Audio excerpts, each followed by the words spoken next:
Well, we will go ahead and get started. I think our seats are filling up here. Hello, everybody, and thanks for joining us for Pirates Path Career Lessons Learned. I'm your host for this afternoon, Scott Francis, and I'm the president of the ECU Alumni Association. We're so glad you've joined us today, wherever and however you're joining us. Thanks for making us and making ECU part of your day. I hope that everybody is staying safe, healthy, sane, and well. The Pirates Path program is a series of conversations with great pirates who have cool jobs and interesting career stories and paths to where they are today. Part of the joy that we derive from our alumni work is giving pirates out there the opportunity to reflect on their student days and their journeys to where they are now. Our hope is that hearing these great stories, you'll glean some interesting strategies or tales of overcoming adversity that you can apply to your journey as well.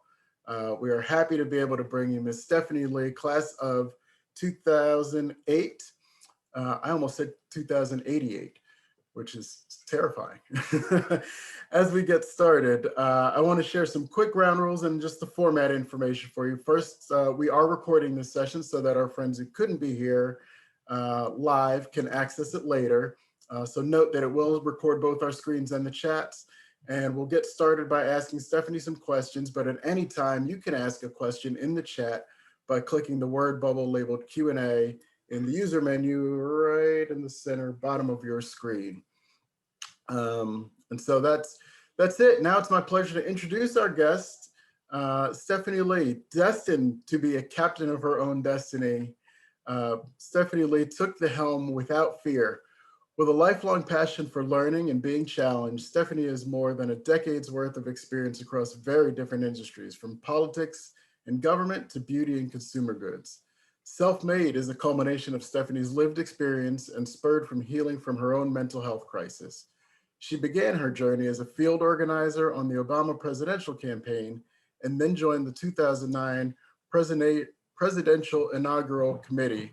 From working within the administration, serving under the Secretary of Housing and Urban Development, she was quickly tapped to work at the White House on the staff of the First Lady, Michelle Obama.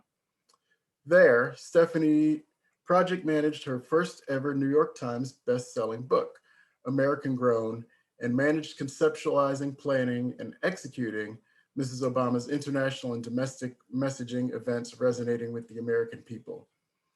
In 2014, Stephanie moved to New York City and transitioned into the prestige beauty industry as a product developer at the global brand MAC Cosmetics. Simultaneously reckoning with depression and anxiety, Stephanie left the corporate world to travel the globe solo and hear from women about their experiences and their own self-worth and emotional well-being. That's when SELFMADE was born, and that's how we got here today. So, Stephanie, thank you for joining us here for Pirates Path with ECU Alumni. How are you? I'm doing well. Thanks for having me here. I'm excited to chat about ECU and all the good things that came afterwards. Excellent. And so the last one of these we had was in December, and we started these about a year ago this time. And so the opening question was always, where were you on March 15th?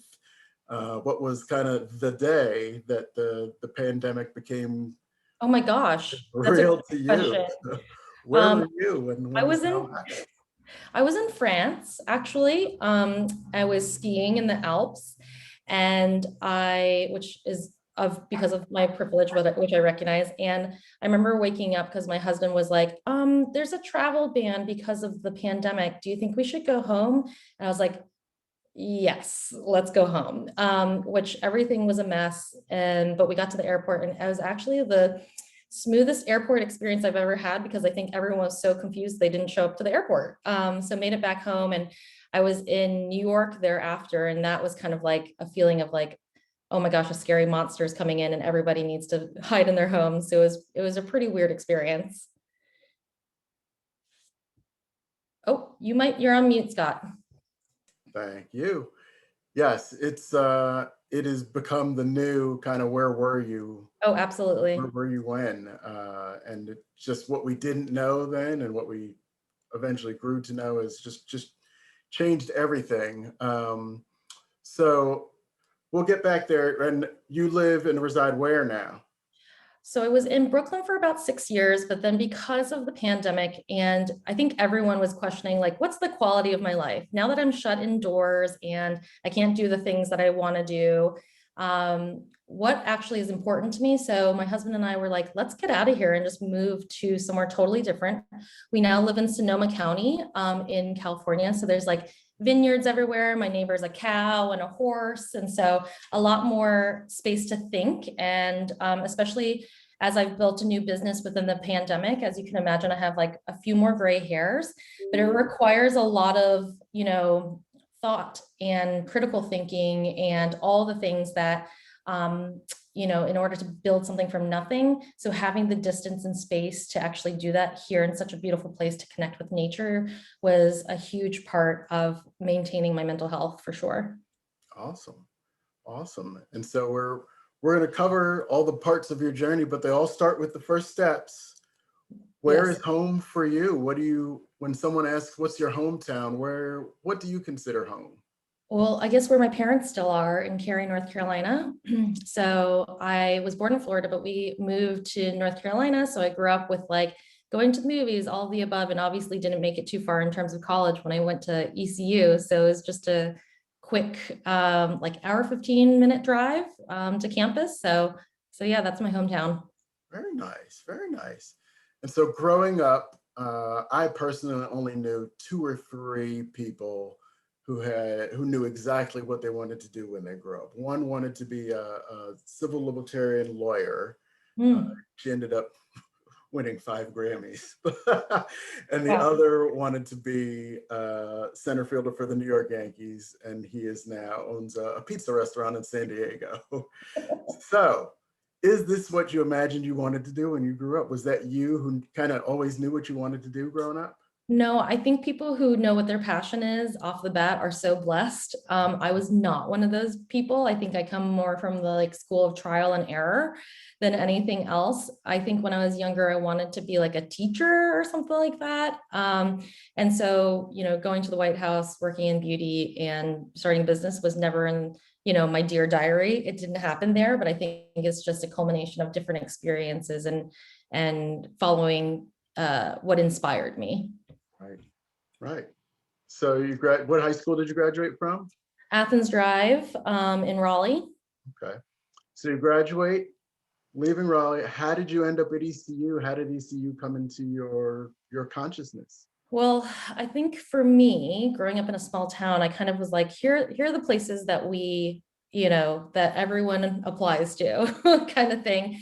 And I think it was funny because I didn't really look at that many colleges, but my dad was like, let's go on a road trip and just check out one college. For me, I was a pretty decent student. I think I was much more creative than I was willing to be in the books of things, to tell you the truth. And so he took me on a quick tour of ECU, and it turns out that's the school that I ended up going to, and really loved it because I think, it felt like a college campus. It felt like the college experience that I wanted to have. And so was really fortunate to spend all 4 years there. Excellent. Now, did you live on campus your freshman year? I lived on campus for my first semester in Green Building, I believe, and then I joined a sorority. So I went off and lived in a few apartments and then lived in the actual house as well. Hmm.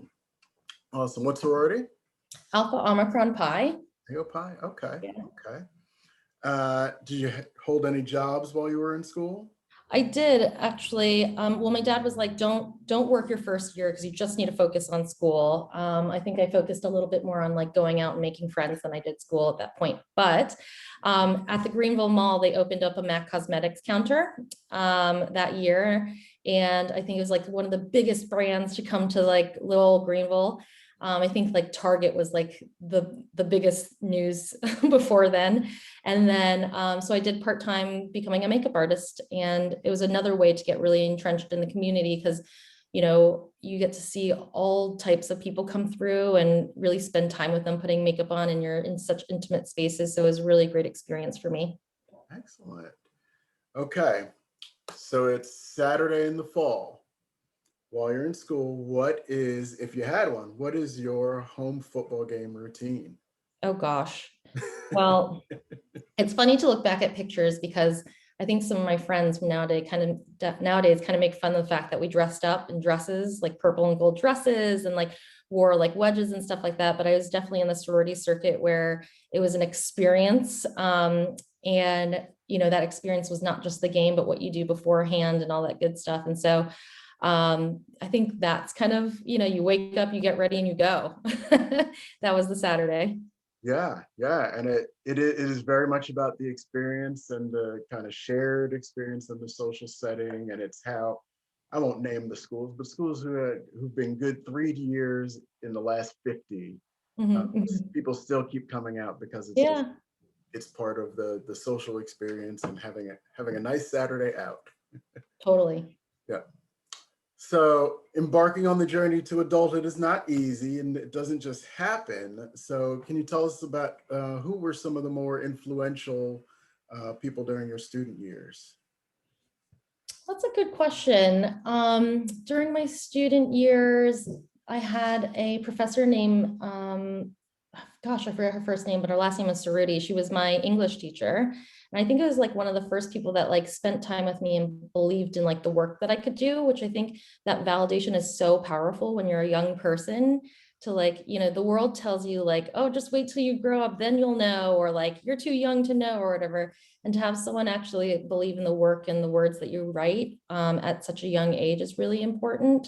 And so that person, I also had a creative writing teacher. So obviously I loved writing that I really enjoyed, but any person that was essentially like think bigger than just here, right? Growing up in the South, I didn't have a lot of representation in terms of being a woman of color, of people like striving and doing things beyond North Carolina. And I always knew that I wanted to move, north or to a big city. And so anyone that really helped me see beyond what's in front of me was really influential. Awesome. Awesome. Okay. So we'll fast forward, spring break of your senior year. So that's early to mid-March. You get back and people are starting to ask, so what are you doing next year? Oh Did God. that question make you sweat or did that make you smile? Did you have an answer? Oh, I certainly did not have an answer. It was 2008. So it was like the recession, Hmm. all the things, right? And which is so like connected to the current events that we're living in here, right? It was like a global trauma and the world was like crazy. And so, all the dreams that I had were kind of like, oh, but how are you going to make money? When like no one's hiring and stuff. And, I had pretty big dreams to work in like fashion or beauty or something like that. And I think because of the recession, I was like, I guess I'll like be a pharmaceutical sales rep. I don't really know, what are the possibilities at this moment? And so it was a little sweaty of a question because I think all of us were questioning about what it looks like to even move beyond 2008, 2009. So Right, that's right.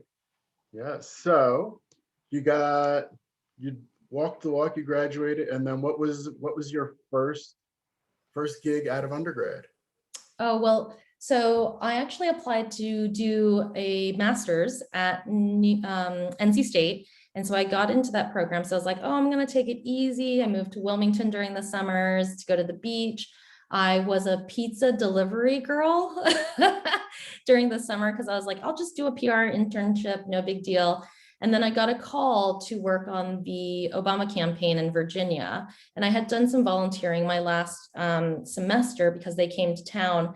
And I was kind of like coasting my last semester. I was taking like romantic literature or something like that like, wasn't like hardcore.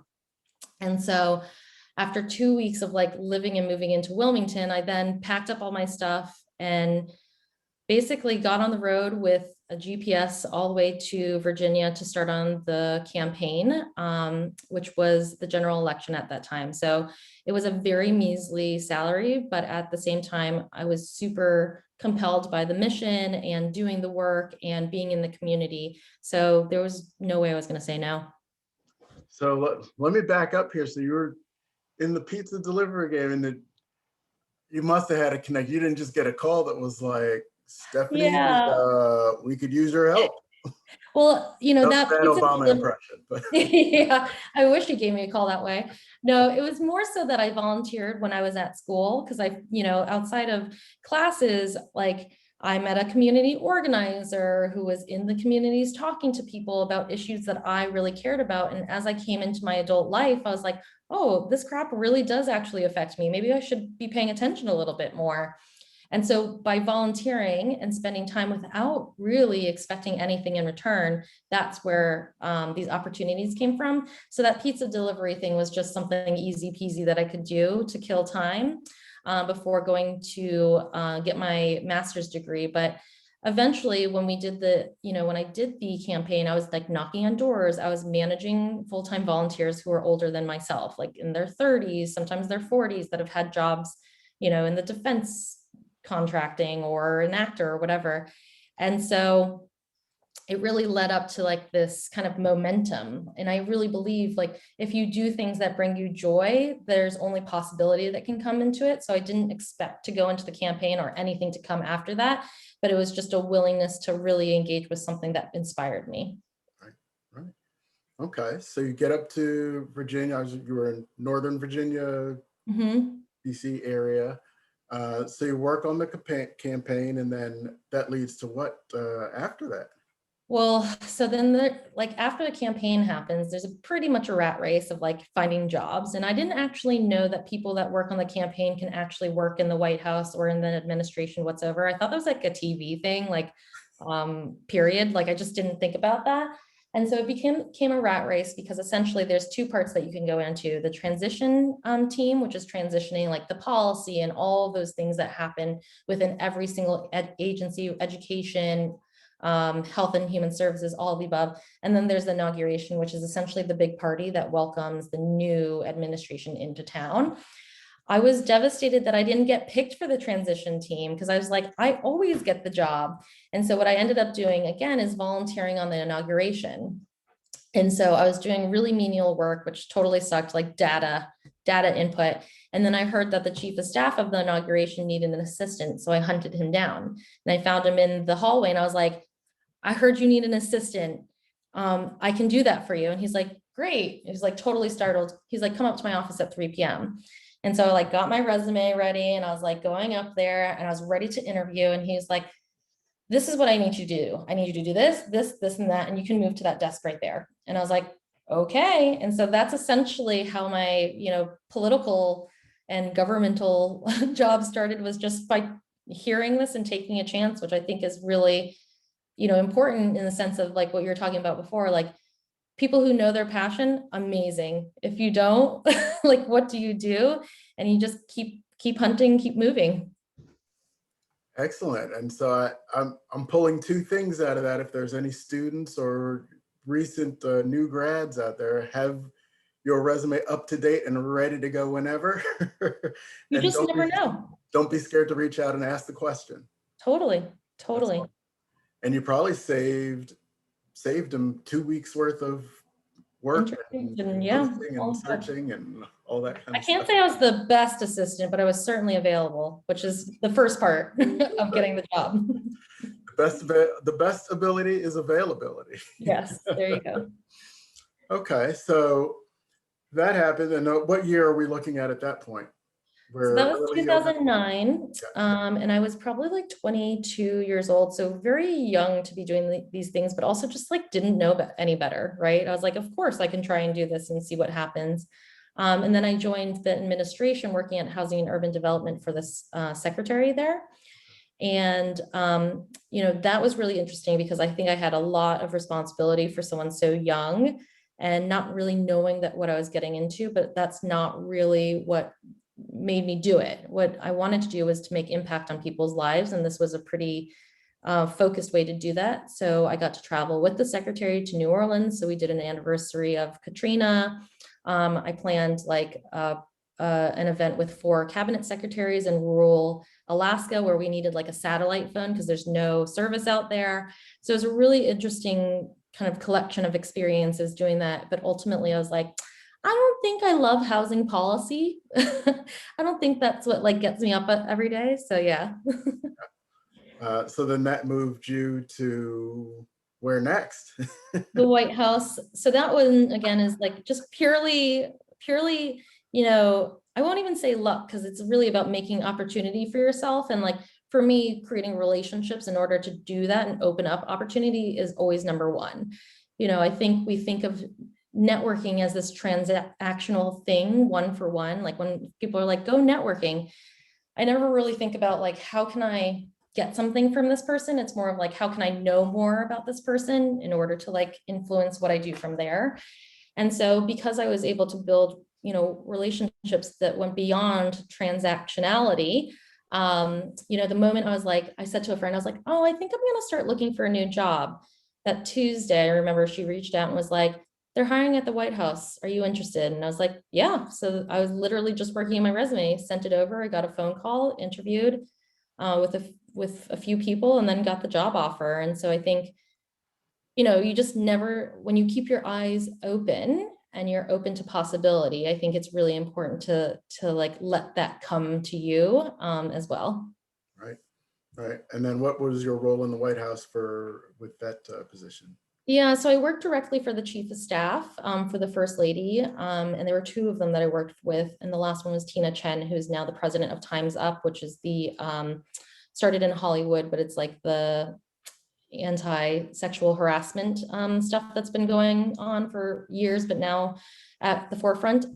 So I worked with her, and she largely was doing a lot of policy work around women and girls empowerment. Obviously for the first lady, there was a lot of work around Let's Move and nutrition and children's nutrition and getting out there and play, and then joining forces, which is military families. And so any of the operational pieces working underneath the chief of staff, those are the pieces I did, including working on the first lady's best-selling garden book, woo, American Grown. And so it was a really great experience. And again, like really young to be doing the things that I was doing, but fortunate in the sense that like, if there was an opportunity to go above and beyond and make connections that weren't existing, that was kind of like my MO to add value. Yeah, and I don't think people understand the vast infrastructure within the White House. The first lady has a chief of staff and a staff and the platform and yeah, so they do. Yeah. This particular first lady is extremely energetic and enthusiastic about making impact. And so it's a very small staff as compared to the president in the West Wing, which is like a lot. And so again, I think mostly learning there about like, how do you make as much impact with little effort, right? And so it was really incredible to see and how she wanted to do things, which primarily was around how do we speak to people who have never been spoken to before in a different way. So it's not, again, like standing in front of a podium with flags to announce a boring policy initiative around nutrition, but it's like playing with children, doing obstacle courses and all that good stuff, which I think, really has that lesson and that mentality has stayed with me since then. I went on to work directly with the First Lady in terms of, like you mentioned before, managing teams across the world. So I worked with Secret Service, Air Force, the Nikes, the Walmarts of the world in order to create events and travel domestically and internationally that bring the policy work that happens within a building outside to the people. Because what good is policy and doing work if no one understands it or can feel it or affects how they live?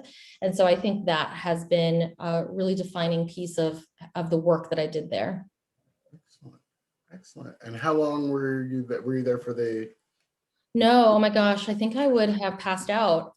Typically a political appointee, I think the average is 18 or 16 months or something like that, because it is extremely grueling, like the level of national security, the level of anxiety, all of the above are really high and the expectation is really high. So I ended up working there for 3.5 years, but with the Obamas for 6 years from the campaign.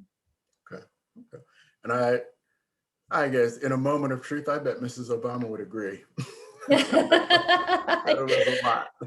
It is a lot. There's a lot of expectation, but I think, it definitely is an honor to do that type of work and to have that experience as such a young person. When you were talking earlier about passions and dreams, it was the dream I never knew I had. So. Yeah. So we leave the White House. And we go to, Oh gosh, well, okay, I left the White House, but I also did some therapy. I ended up getting married to my first husband and we moved up to New York.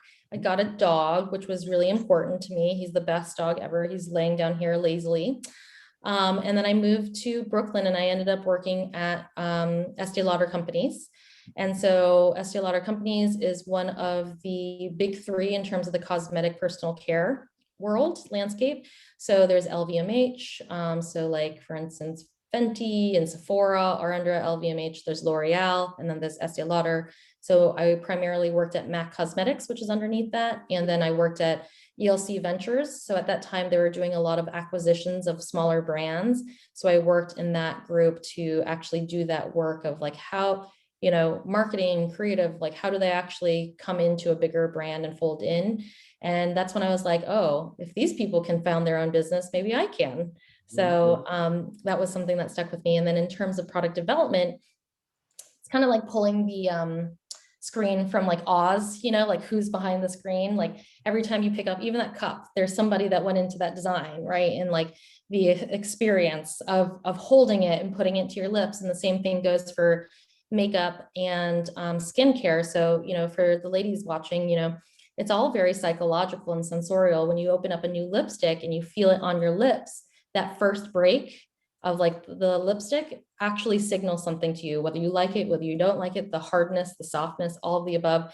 So there was a really about understanding consumers, trend, innovation, all of the above, and coming up with products in my head of why this would meet them and like what are the like attributes of this product, and then working with chemists, marketing, PR, all that stuff in order to bring it from just a little lab beaker of like swirling gook to an actual, huge kettle into a lipstick into somebody's hand at the retail, counter, which is all kind of like circular to me because I started at the retail counter and I was like, standing in Greenville, North Carolina, being like, one day I'm going to move to New York and I want to work at MAC Cosmetics. And so having a 10-year dream come true was pretty cool. So with a little pit stop in the middle.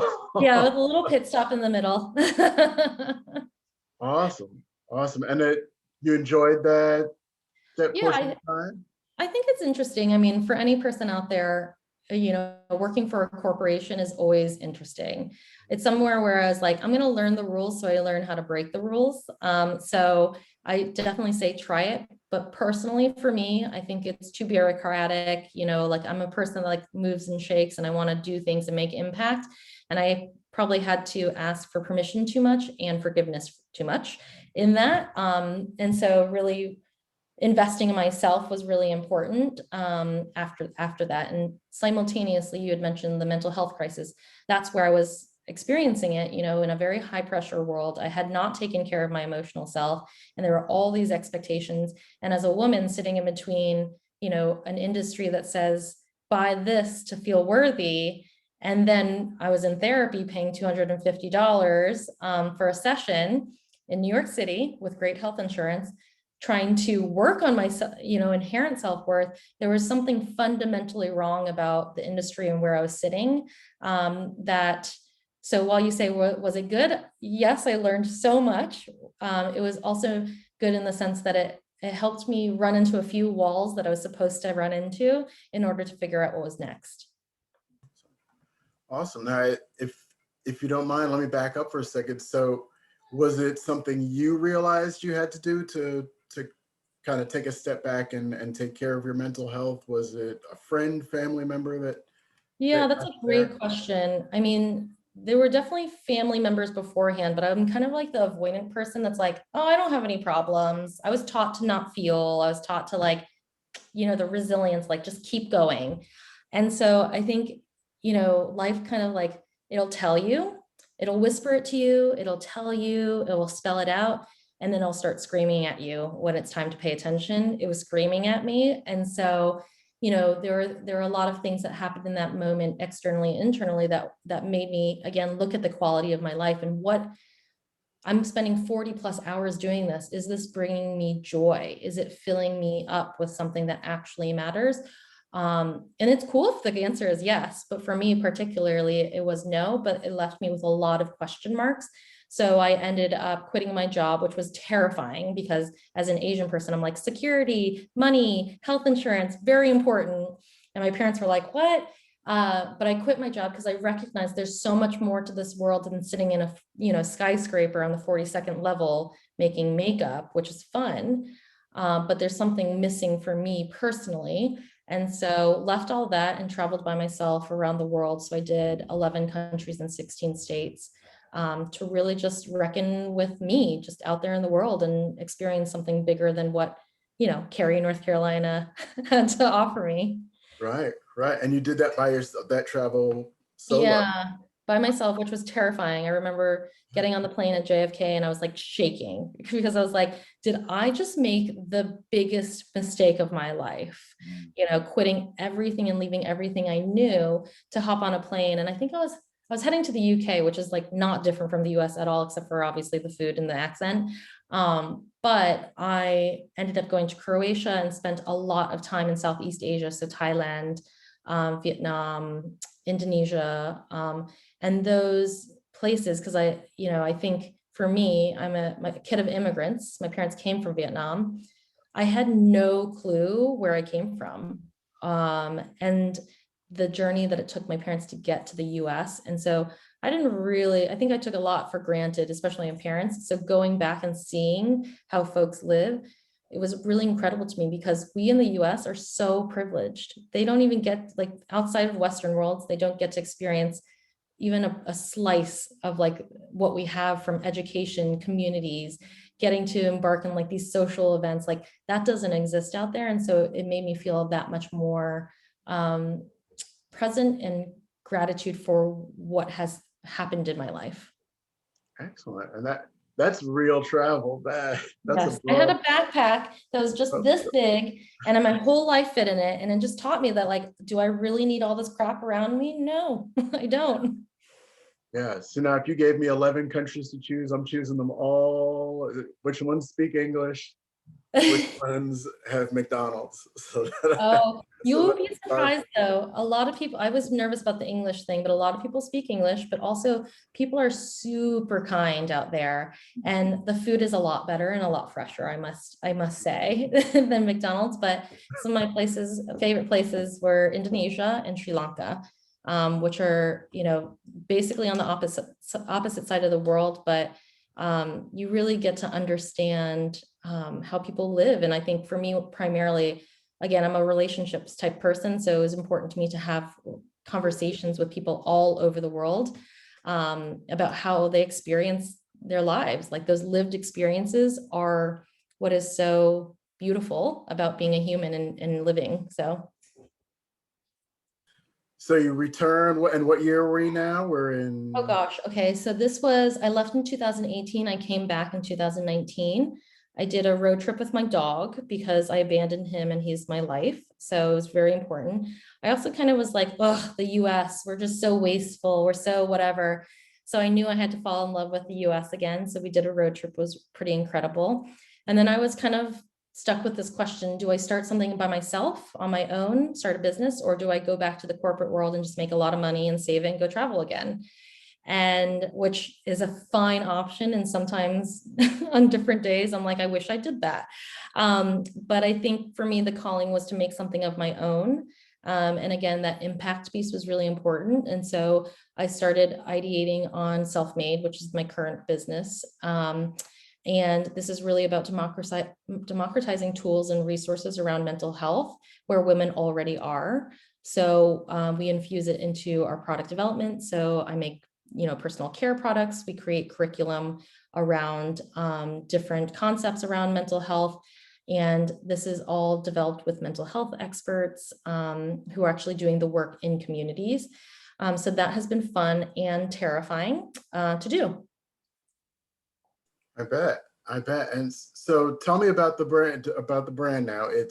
So there are materials, Yep. products, but there's also kind of a learning, engagement Yeah. aspect. Yeah. So, we're definitely positioned for Gen Z and young millennials, but essentially we launched end of last year with our first product called Secure Attachment Comfort Serum. and it securely attaches to your face, to your skin cells to hydrate. It actually has active ingredient that lowers your stress hormone within your skin cells. So we're looking at a person as a whole human being. When we feel stress, we feel it everywhere. And that stress affects how our body functions. And so it's really important to recognize that in a person rather than just their external pieces. And it securely attaches makeup to your face as a primer. Secure attachment actually is a psychological concept around attachment styles. What does it look like to create healthy relationships with yourself and with others? How do you create emotional boundaries and truly bond? We also came out with True Grit Resilience Scrub, which is a scalp and body scrub. So really speaking to that exfoliation and really redefining resilience. And you and I had talked about this earlier. So it's like resilience, like I mentioned before, is like put the blinders on and just keep going, right? Like man up, don't pay attention to your emotions. Whereas the emotional definition of resilience is how do you stumble and fall, which is extremely natural and normal, be vulnerable enough to ask for help, get back up again and try again. It's a very different story on that. And so we use each of these products as a linchpin to create a world around it where we create content, programming, meditations, mindfulness, all the above that actually get to your own self-exploration around these concepts. So every part is almost like a curriculum on attachment styles, resilience, emotional intimacy, and there's so much more, that we will be doing because as human beings, we feel the whole range of emotions, and it's so important to give it the space and time that it deserves, but also as a learning, right? Like in order to create more self-awareness, we need to expand our emotional vocabulary. So that might be around how we actually create relationships, what resilience looks like to us, communal resilience as, a school, a university per se, when hardship comes. So these are all very applicable things. In the future, it could be about imposter syndrome, like showing up to your first job and you're like, what the hell am I doing? And how did I get hired? And how do you rise up to meet that? We all kind of feel that. And so putting that as a topic of discussion is really important, especially nowadays, given the fact that we've gone through COVID and know more than ever that mental health is really important. Yeah. And I must say in the past year, a light has been just illuminated how important it is to talk about those things. Yes. And there's the voices in your head. And, I grew up, if you said, oh, the voices in your head, we thought you were talking like something's Totally. wrong with you. But everybody's got them. They're the voices in your head that's just, maybe I'm just meant to weigh this much. Maybe I'm just not cut out for that role, that job. And it's the Totally. voices that are there, and they just whisper. They whisper, and Those having the ability voices, to go through it. totally. Those voices in your head are you, right? Internalizing society's message. Too fat, too skinny, too slow, too stupid, too this, too that. It's not the true you. It's how you've internalized messages from society on the way you should look, act, feel, or what is worthy and what is acceptable. And if we acknowledge that that's society and not us, then we can actually grow our self-worth with ourselves rather than taking into the account society expectations, norms, all of the above. And I think that's the most important delineation to make. There's nothing wrong with you. You're already worthy because you were born. And it's just all this crap out there in the world that we continue to battle, and asking folks to join me in that battle against that definition of worth that sits outside of ourselves. So Absolutely. So as we approach landing here fairly soon, what's next? Is this the dream job? Is this? yeah, well, it's a dream job for now. I think the cool thing is that dreams can always evolve and move on and stuff like that. One day I'll write a book, one day I'll travel again. So I think those are things kind of like in the line of sight, but this is the most important thing that I'm doing here. We are a very small startup, and as a woman of color and a woman in general, 98% of venture capital funding goes to men, period. So 2% goes to women, and even fewer of those dollars go to women of color. So that's the biggest battle I'm currently doing right now. We've already launched, which is really exciting. And so making great progress there and really growing this community and normalizing these conversations around mental health is my #1 priority.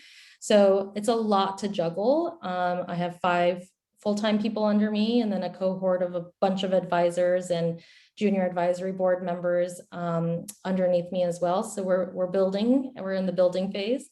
But yeah, this is good for now. How about that? Perfect. That's perfect. So you've mentioned many of them.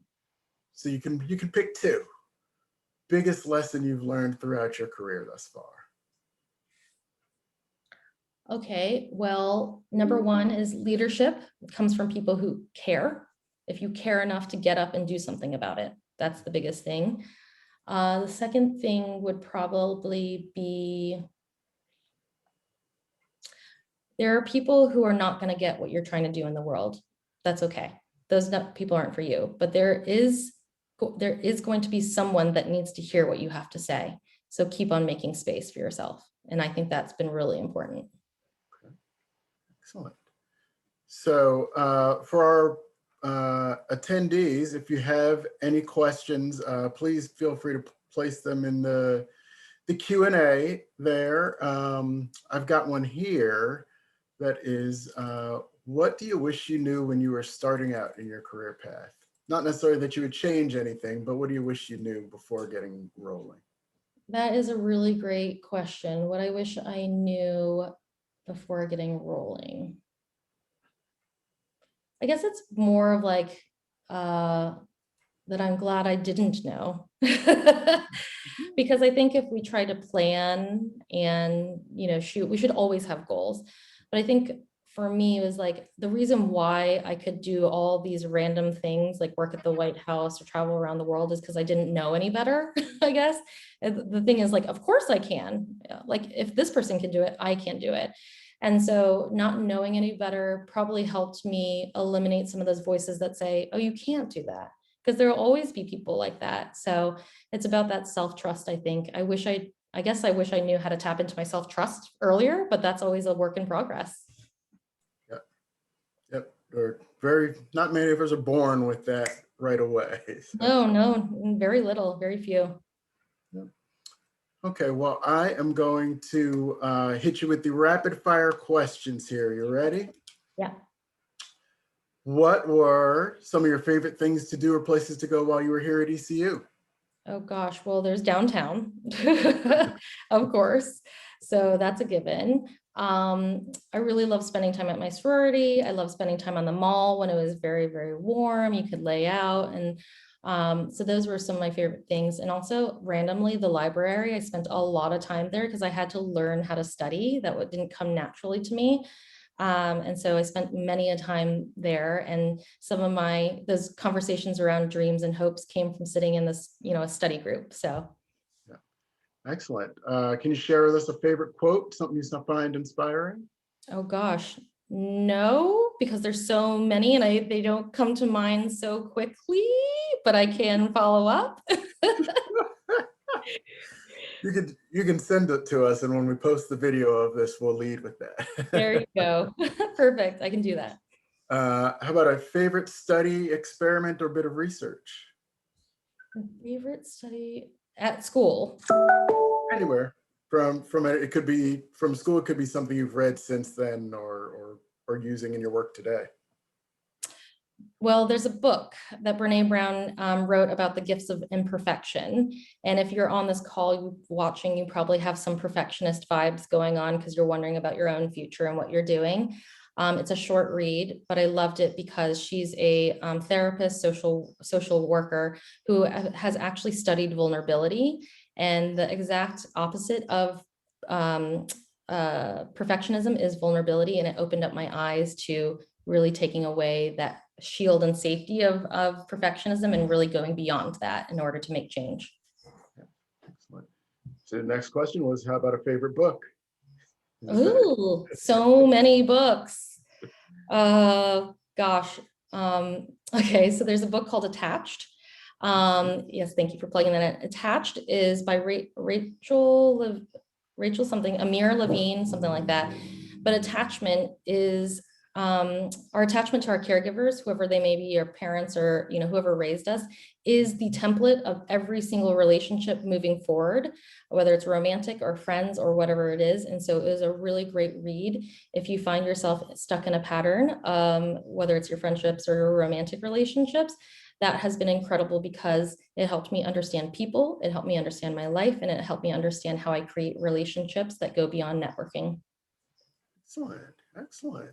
And how about a favorite tool that you've been using? That could be an app, an actual tool, a kitchen tool, a yard tool. Oh gosh. Well, I have gotten into weeding, which is very midlife crisis of me. Weeding the garden, which has been really nuts for me to actually watch a gardening show. So that tool very specifically could be related to that. And it also could be related to, we have the common room tool with SELFMADE. It is 21 days of self-exploration around whether it's secure attachment or true grit and resilience. It is built with mental health experts in order to really skill build around your emotional self. And if you buy the product, you get it for free. So that's the whole point, is to make access to these tools that are credible and built with mental health experts that self-empower, rather a guru telling you what you should and shouldn't do, because you know best, honestly. That's right. And then do you have a final word or challenge to alumni pirates and or students out there? Well, I guess, we're in a very interesting state when it comes to our socio-political and cultural place, of like racial violence. So, whether it's the AAPI community, the Black community, all of the above, I would definitely, educate, figure out those resources, but also look inside to see how you contribute to those in small and little ways. That is one of our biggest challenges as a community and country today. So. Awesome, awesome, and timely. Yes. Well, I will bring us to the ground here and give you one more chance before we sign off. But thank you all for checking in. If you want to learn more about SELFMADE brand, the links are in the chat for your reference. And Stephanie, that code is still good to go? Yes, the code is still good to go. Code is still good to go. If you find anything to your liking there, you can enjoy 15% off using the code Go Pirates at checkout. That's all caps, Go Pirates. You should be able to spell that by now. Let's hope. We hope you'll continue to be engaged with us both while we're apart and well afterwards when we're able to come together again. To learn more about the Alumni Association and what we do, visit piratealumni.com. We have a ton of virtual resources there for this time and useful tools for thereafter. So the association functions based on gifts from our donors. So if you are inclined to do so, please consider a gift to the Alumni Association commensurate with your ability to give and your passion. They are all certainly very appreciated. Keep an eye on our social media to view our virtual offerings and engagement opportunities with us. Again, thank you all for joining us. Stephanie, thank you. This was amazing. We appreciate your time and sharing your pirate story with us. When we are able to get back out west, coffee or something stronger. Yeah, totally. We'll go to a vineyard. Yeah, right outside your door. Yep, exactly. Right. So I look forward to seeing how everything grows and expands, and you have a fan base here back in Greenville, certainly rooting for you. So thank you so much, and thank you everyone for listening. Yes. Until next time, Pirates. Thanks again for joining us, and we will talk soon. Go Pirates.